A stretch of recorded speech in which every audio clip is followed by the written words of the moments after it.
Neno la Mungu Timotheo wa pili 3:16 tulisoma kwamba linasema kila andiko lenye pumzi ya Mungu lafaa kwa mafundisho na kuwaonya watu na kuwaongoza na kwa kuadibisha katika haki. Unahitaji nini? Neno likusaidie. Neno lina uwezo wa kufanya mambo ya Mungu yazaliwe kwako. Kwa sababu unaposema kila andiko lenye pumzi ya Mungu, yani uhai. Kwenye uhai ndiko ambako kunazaa vitu. Mwanadamu hakuwa mwanadamu mpaka alipopuliziwa pumzi. Kwa hali kadhalika mtu wa Mungu ili aweze kuwa mtu anahitaji pumzi ya Mungu. Na hiyo pumzi ya Mungu ndio neno lenyewe. Na ndio maana katika neno vitu vyote vilifanyika. Katika Yohana 1:1 anasema hapo mwanzo kulikuwa kwa neno, na neno alikuwa kwa Mungu, na huyo neno alikuwa Mungu. Katika huyo vitu vyote vilifanyika. Pasipo yeye hakuna kitu kilichofanyika. Kwa hiyo neno ni Mungu. Neno lilifanya vitu, viliumbwa, vyote vilivyotokea. Kwa hiyo katika neno au katika maneno kuna umbaji, kuna pumzi. Labda mfano tu rahisi, ndio maana mtu anaweza kaambiwa neno likaondoa uhai wake au likamrejeshea matumaini ya kuishi. Katika kitabu cha Samueli wa kwanza, fikiri ni sura ya 3 kama sio ya 4, Eli alipopewa taarifa kwamba watoto wako wamekufa vitani, ile taarifa tu ilitosha kuondoa uhai wa Eli. Akaanguka akafa. Ambiwa watoto wako Finehasi na mwenzake wamekufa, baba kafa. Kwa hiyo neno linaweza kuumba, kuleta vitu, likatengeneza, likaharibu. Kuna uhai ndani. Kuna watu walipopata taarifa tu walipata pressure. Kwa neno si kitu rahisi. Inategemeana unasikia nini. Na ndio maana ni kitu kizuri sana kujifunza kutoa neno liwe linatoka kwa Mungu, kwa sababu lile neno lina uhai ndani ya watu. Neno lako utakapoongea ndani ya watu halitaua hatima yao, halitaua hali yao ya baadaye, halitawaondolea hali za kujisikia wanapaswa kuishi. Kuna watu wanajinyonga kwa sababu aliambiwa tu neno lile lilitosha kuondoa uhai wake, kwamba mimi sifai tena. Lakini kuna neno lilimpa kicheko mtu. Ndio maana ninasema kwamba neno la Mungu lina pumzi ya Mungu. Lina pumzi. Sasa neno la Mungu linafaa kwa kuonya, sio kuua. Ili kuonya mtu, kule mwishoni anasema ili mtu wa Mungu, mstari wa 17, ili mtu wa Mungu awe katika namna ya Mungu. Yani lengo la neno ni kumuumba mtu wa Mungu akae kwa namna ya Mungu, atengenezeke, not to kill him or her. Ni kumweka afanane na mtu ambaye Mungu anamtegemea. Kazi ya neno ni kuponya mtu, ni kumuongoza njia iliyo njema, ni kumwadibisha. Bwana Yesu asifiwe. Mungu akusaidie mtu wa Mungu, kawe na neno linalotoka kwa Bwana ambalo litaponya mioyo ya watu, litawaongoza watu. Neno hilo litawafanya watu waonywe makosa yao ili wamrejee Kristo, wawe kwa namna ya Mungu. Katika jina la Yesu, Mungu akusaidie. Wewe ambaye unakuwa na maneno kila ukiongea watu wanaghafilika, kila ukiongea linaua watu, linakatisha tamaa, maneno ambayo ni kisu, maneno hayana uhai wowote wa Kristo, ninakuombea Mungu akupe maneno ya uponyaji. Biblia inasema maneno yanayokolea munyu, maneno yenye uwepo, maneno yenye radha, maneno yanaookoa, maneno yanayoadibisha watu kumjia Kristo. Amina, amina. Bwana Yesu asifiwe. Kwa namna neno linaweza kufanya kazi, lina mamlaka ya kumtengeneza mtu awe kwa namna ya Mungu. Jambo la kwanza, badili namna unavyoona kuhusu neno. Katika Mithali 23:7 inasema, maana aonavyo nafsini mwake ndivyo alivyo. Akuambia haya, kula, kunywa, lakini moyo wake hauwi pamoja nawe. Badili namna ambavyo unalitazama neno. Kwa sababu neno unavyoona ndani yako ndivyo linavyokuweka. Neno la Mungu hili ajabu sana. Kila anayefundisha anaweza akakuweka kwa namna ya kwake. Kwa hiyo mtu anavyoona moyoni mwake msikilize, wakati huo uwe na muda wa kumfahamu. Lakini si kazi yako wewe, kwa sababu Mungu ndiye anayejua watu. Hii taarifa kama anayoitoa mtumishi wa Mungu Suleiman ni kama anatusema kwamba sisi binafsi, wewe binafsi, uonavyo ndivyo ulivyo, sio watu wengine wanavyokuona. Kwa sababu watu wengine wanaweza kukuona umewaambia kula kunywa, lakini in your heart, ndani yako kabisa haujawaambia kula kunywa. Unawaambia hawa nilikuwa na wajaribisha tu kula na kunywa, wamekubali kweli. Unasikitika kwa sababu wamekubali. Kuna kitu unakifanya lakini hauko hivyo. Leo hii nataka Mungu akutazamishe kuona tofauti katika jina la Yesu. Neno la Mungu litazame kwa sura ya kubadilisha ndani yako, wala usisubiri mtu akubadilishe. Wewe mwenyewe ile hukumu ya kweli, dhamiri ya kweli iko ndani yako. Badili namna ya kutazama neno la Mungu. Tazama kwa jicho la kuonya. Tazama kwa jicho la kupona nafsi yako.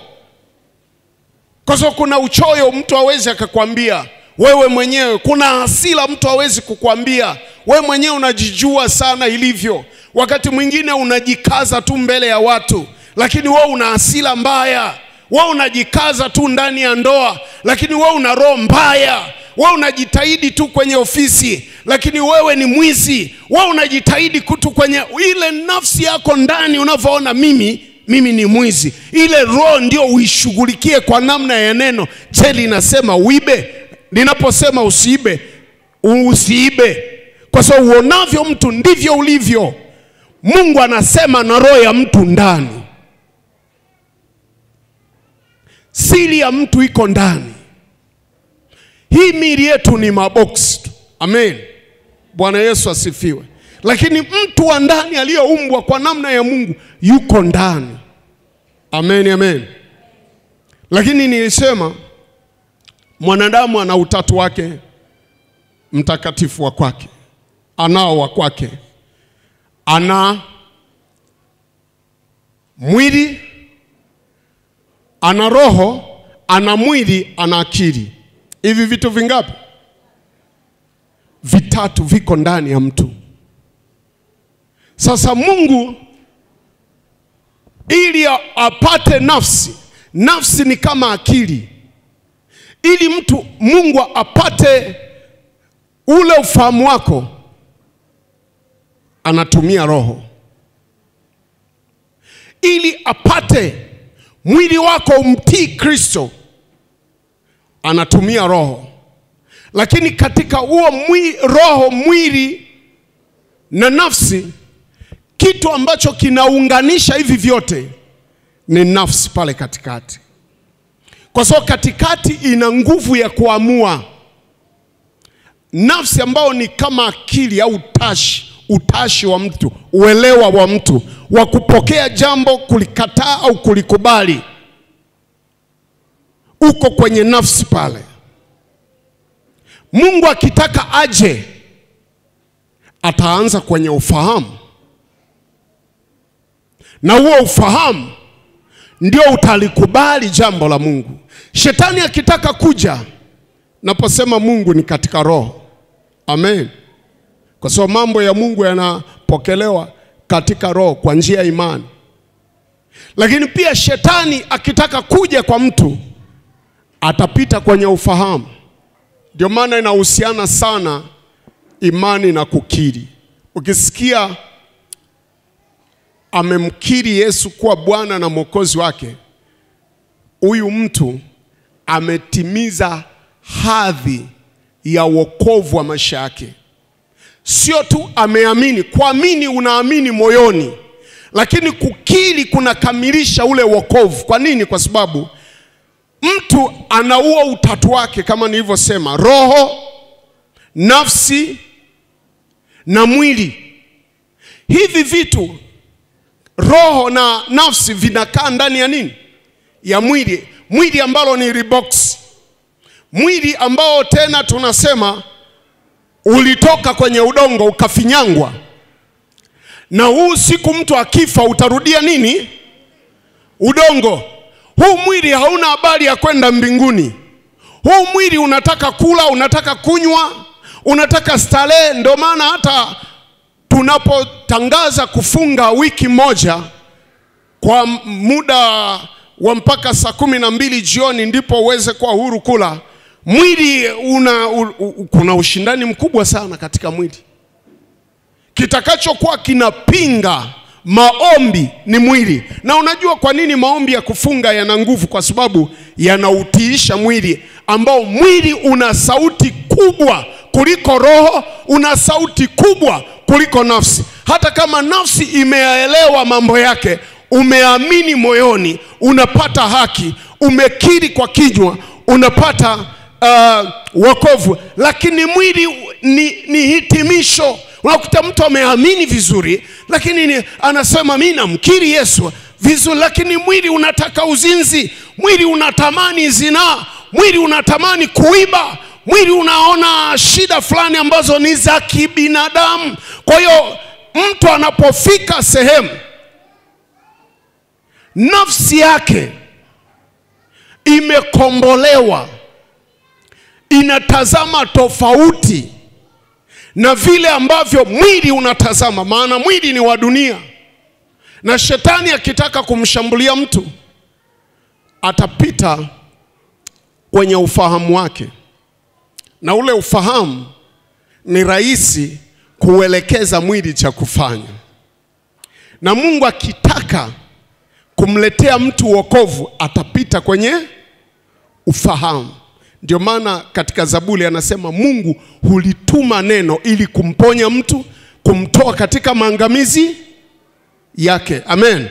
Yani ni lazima upate ufahamu. Ule ufahamu ndio utakao kusaidia kutoka kwenye maangamizi yako. Kwa sababu Hosea 4:6 inasema tunaangamizwa kwa kukosa nini? Maarifa. Kwa hiyo pale kwenye maarifa, Mungu akitaka akuokoe atakupa maarifa, atakupa ufahamu, atakupa njia ya kutoka. Si kama tunaelewana watu wa Mungu? Haleluya. Na shetani akitaka mtu atatumia ufahamu wake vivyo hivyo. Kwa hiyo vitu ili roho iweze kufanikiwa ndani ya mtu inahitaji ufahamu.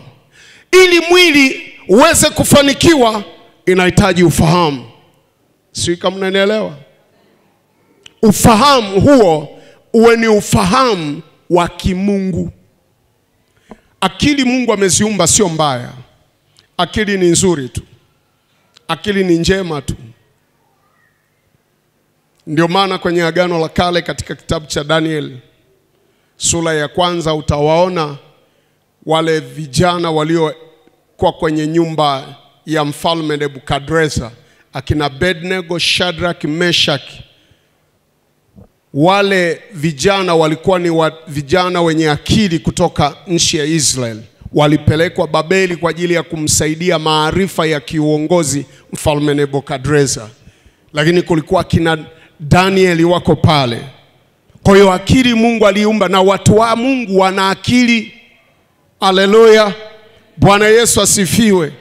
Haleluya, haleluya. Kwa hiyo namna huu tatu unavyotumika, nimesema badili namna unavyoona kuhusu neno. Badili namna unavyoona kuhusu nini? Neno la Mungu. Na katika neno la Mungu ili ulitumie, tulisoma Galatia 5:16 mpaka 19. Si ndio? Wangapi tulikuwepo wiki iliyopita? Wangapi ni wageni na haya? Okay. Katika Galatia ile 5:16 Paulo anasema basi enendeni, kwa sababu hamtaweza kutimiza tamaa za nini? Kwa nini? Kwa sababu mwili unashindana na nini? Na hivi vyote vinaposhindana hamwezi kufanya mnalo litaka. Amina, amina. Kwa sababu mwili unataka, roho inataka. Sasa pale katikati kuna kitu ambacho kinaamua, kina drive mtu. Ili roho iweze kufanya kazi na ili mwili uweze kufanya kazi inahitaji ufahamu. Sasa hebu tuende kidogo hapa kwenye Warumi 1:28. 1:28. Na kama walivyokataa kuwa na Mungu katika fahamu zao, Mungu aliwaacha wafuate akili zao zisizofaa, wayafanye yasiyowapasa kama walivyokataa. Kwa hiyo mara unakataa ufahamu wako kuwa na Mungu, ndivyo Mungu anakukataa ili utembee kwenye fahamu zako. Na hakika hakuna akili ya mwanadamu ambayo inaweza ikajisimamia yenyewe pasipo maarifa ya Mungu. Never. Haiwezekani. Kama umepewa akili kama ya kina Abednego, Meshaki na Shadraka, ni kukaa miguuni pa Bwana, ni kujikana kutafuta uso wa Mungu, akili yako itakupoteza. Maana hata akili nyingi, kuna watu naambia huyu ana akili nyingi ndio maana ameruka kichaa. Akili pasipo Mungu utaangamia. Ndio maana watu ni maprofesa lakini ni walevi, wamekuwa addicted. Nani awasaidie wakati wao wangeweza kusaidia watu? Ni madaktari lakini wanabaka, mpaka wengine wanabaka wagonjwa wao. Akili ya kawaida haiwezi kumsaidia mwanadamu. Ni lazima umhitaji Mungu katika ufahamu wako. Haleluya. Kanisa la Mungu, haleluya. Ukiwa na Mungu na akili njema, Mungu hakuachi. Mungu anakuwa pamoja na wewe. Lakini ukijifanya una akili, atakuacha ufuate akili zako. Sasa ana akili sana darasani huyu, lakini muangalie akili zake anazozitumia. Haogopi zina, haogopi ulevi, haogopi uwizi. Mwingine sio kwamba anaiba kwa sababu hana. Kuna mwingine ni mwizi tu, ni tabia yake, hatosheki.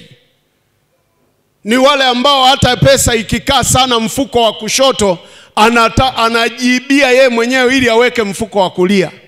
Pesa ni yake, kila kitu ni chake. Wizi ni roho. Mekataa kuwa na Mungu, ufahamu wako ukakataa uwe na Mungu, basi Mungu anakuacha. Sio kwamba Mungu anatembea na kila mtu. Kuna watu Mungu anawaacha wafuate akili zao. Sasa bila kujidai, sisi wote Mungu ni wa wote, lakini sawa. Katika Warumi anasema aliwaacha wafuate akili zao zisizofaa, wayafanye yasiyowapasa. Unasema una Mungu lakini Mungu anakuruhusu ufanye hayo unaotaka. Wakorintho wa kwanza 15:34 naongea juu ya kubadili namna unavyoona kuhusu neno. Neno la Mungu ni lazima uite Roho Mtakatifu. Amen.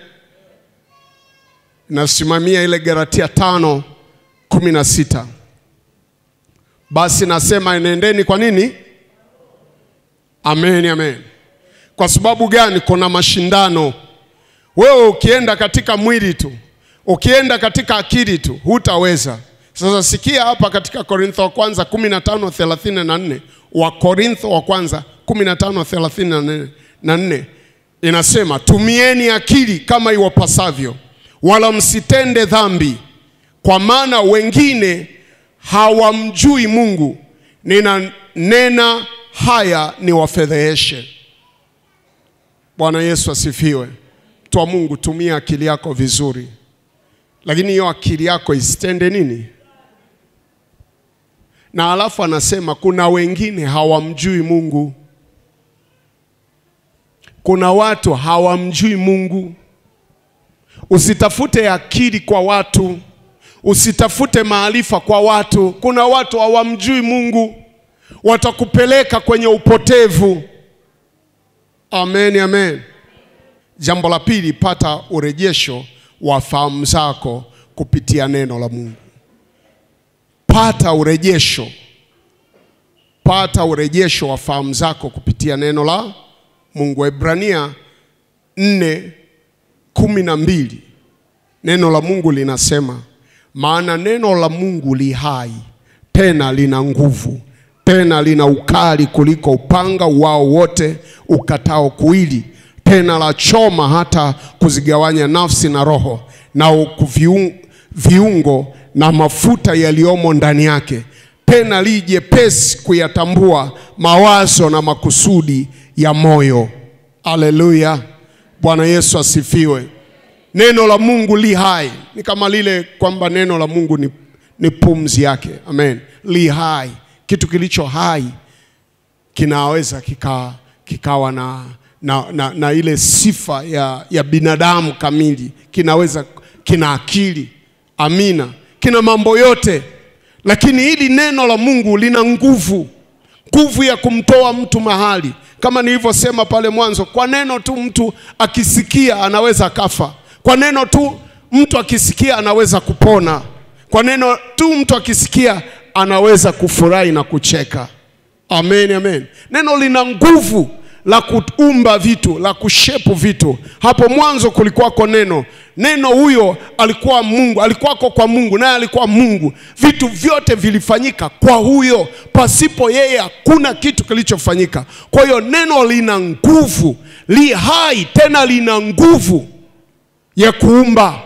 Na tena anaendelea anasema lina uwezo wa kugawanya nafsi na roho. Amen. Anasema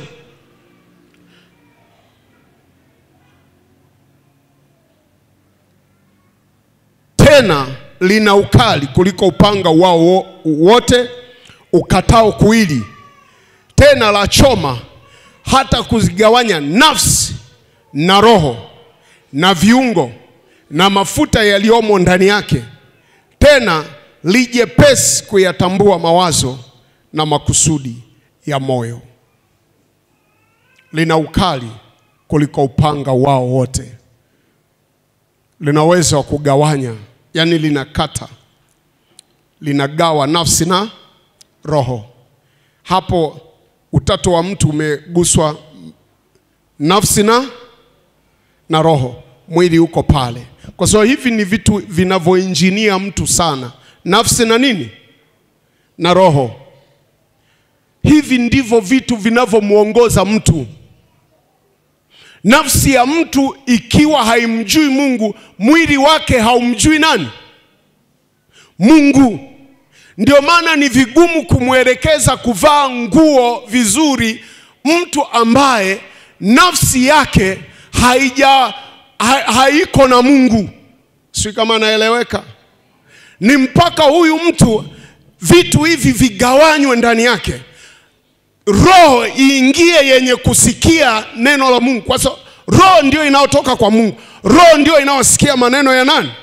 Ya Mungu. Kwa hiyo ili kumbadilisha huyu ni lazima apate neno litakalo mshepu. Vitu hivi vitaanza kugawanyika vyenyewe. Ataanza kujua namna ya kuongea. Ni vigumu kumfundisha mtu kuongea hekima, kuongea maarifa, kuacha matusi, kuacha maneno ya dharau. Kuna wengine dharau zinawashikilia sana, kila kiongea ana maneno ya dharau hakuna unyenyekevu wa Mungu ndani. Lakini hili neno likifika ndani ya mtu, lina uwezo wa kugawa hiyo nafsi isiyomtii Mungu ianze kumtii Mungu. Itagawa kwamba hili mtu wa Mungu naongea haya ni ya mwilini, haya unayotaka ni ya mwilini. Akili itaanza kutambua mambo ya roho. Haleluya. Si kama naongea kitu kigumu vile kama mtu uelewi. Wangapi wananielewa? Bwana Yesu asifiwe. Basi nasema enendeni. Kwa nini? Kwa sababu hivi vitu mwili vitashindana sana. Sasa neno la Mungu ndilo linaweza kukusaidia uende kwa roho. Neno la haki, neno la kweli, neno lenye kuponya, neno linalotengeneza mtu, sio neno la kukufariji tu, lakini neno ambalo litakuwa na nguvu ya kukuonya, nguvu ya kukukaripia, nguvu ya kukusaidia wewe, kukuadibisha utembee katika njia ya kweli. Neno linaloweza kukataa mambo ya dunia ambayo mwili unataka. Neno lile ambalo litaachanisha vitu hivyo yani kama unapata vitu vya dunia is unfavor from God. Yani ni neema na baraka tu kutoka kwa Mungu, lakini sio kiongozi ya wokovu wako, sio kiongozi ya maisha yako, kwamba kupima kufanikiwa kwako kutakuwa ni kupima kwa vitu ulivyo navyo, kwa namna ambavyo mwili unatamani huko, kwa vile ambavyo mwili wako una afya. Mwili wako ukiwa na afya lakini roho yako ikiwa dhaifu, huo mwili utakufa siku moja. Roho yako ikiwa inaugua lakini mwili wako una afya, hali yako ya uchumi iko vizuri, hivyo huo uchumi wako utakwisha, kwa sababu hivyo vitu ni lazima viweze kutii Mungu kwanza, viweze kushikamana na Mungu kwanza. Ndipo haya mambo ya mwili, hivi vitu vinavyojisikia vizuri mwili, kuwa na TV nzuri, kuwa na gari nzuri, kuwa na nguo nzuri, kuwa na kila kitu kizuri, hivi mwili utakapoanza kujisikia si vibaya, lakini ni lazima ile utatu wako ukae vizuri, kwamba roho wa Mungu yuko na roho yako, maisha yako umeyaweka kwa Mungu. Haleluya. Hauendeshwi na mwili. Napoongelea mwili naongelea tabia ya maovu yote, naongelea vitu ambavyo mwili unafanya nini? Unapenda kufuata, ndio ninaongelea hivyo. Lakini ninapoongelea roho, nimesema roho ilitoka wapi? Mbinguni. Yenyewe inafikiri mambo ya wapi? Katika inapomkosea Mungu inasikia kuugua, inataka itubu kwa sababu inataka ipatane na Mungu aliyeitoa kule. Inataka ikae vizuri na Mungu, inataka amani. Ujakuta wakati mwingine mtu wa Mungu, hata wewe mwenyewe, pengine wewe ambao una roho wa Mungu, unapomkosea Mungu unajisikia kama unaugua vile, kama sio malaria, lakini unasikia homa ndani yako, unasikia ungepatana na Mungu haraka sana. Huyo ni roho wa Mungu yuko ndani yako. Pale unaposikia unakosa ibada, hauwezi ukachekelea kama mtu mwingine, hauwezi ukawa na amani kama vile mwili ambavyo uko kule kwa shetani. Mwili unawakilisha mambo ya shetani. Unaambiwa kwamba kama nguruwe yeye kukaa kwenye matope haoni shida. Mtu aliye wa rohoni kukaa ni sawa, ni tofauti kama vile nguruwe anavyojisikia. Sio kama naeleweka hapo.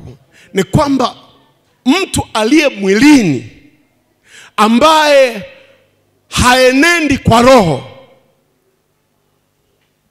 kuwa dhambini haoni shida. Ni kama nguruwe kukaa kwenye matope haoni shida. Lakini mtu aliye rohoni kukaa dhambini anaona shida, hata sekunde moja tu, hata dakika chache tu, kwa sababu yeye ana roho, anafikiria mambo ya ameenda mbali, sio kutenda dhambi tu. Hata akimkosea mtu mwingine atasema labda nimeongea vibaya, mpaka yule mtu amwambia hapana, umeongea vizuri tu, anapata amani. Kile kitu kinachotaka ni ile roho, ule utatu wake ukae vizuri, roho yake ikae vizuri na Mungu. Amen, amen. Ukiona mtu anapenda apenda ugomvi, mtata, msumbufu. Yale masifa yote kwenye Galatia ile 5:19. Jua huyu yuko mwilini, huyu ni mfano wa nguruwe ambayo inataka kukaa kwenye matope muda wote. Sawa sawa na mbwa. Mbwa kula matapishi yake ni kawaida yake, lakini sio mtu timamu. Haleluya. Neno la Mungu lina kazi ya kuadibisha watu. 3:17, ili mtu wa Mungu awe kamili katika Mungu. Kwa hiyo kama hii hali zako za kusoma neno la Mungu, za kuhudhuria ibada, za kuhudhuria maombi hata ya mfungo, ni lazima vigezo na masharti vizingatiwe, kwamba hili neno linakubadilisha. Unajua kuna watu wengine anasema, unajua mimi hata sioni maana ya kuja kanisani, kwa sababu wewe toka na kuona unakuwa kanisani unaomba, lakini sioni unabadilika. Kanisa la Mungu tunahitaji kubadilika. Bwana Yesu asifiwe. Tunahitaji kubadilika. Namna yetu ya kusoma neno, namna yetu ya kuhudhuria ibada, namna yetu ya kuimba, wale tunaoimba, namna yetu yoyote tunachokifanya, badili namna yako. Are you changing? Kuna namna unabadilika katika maisha yako?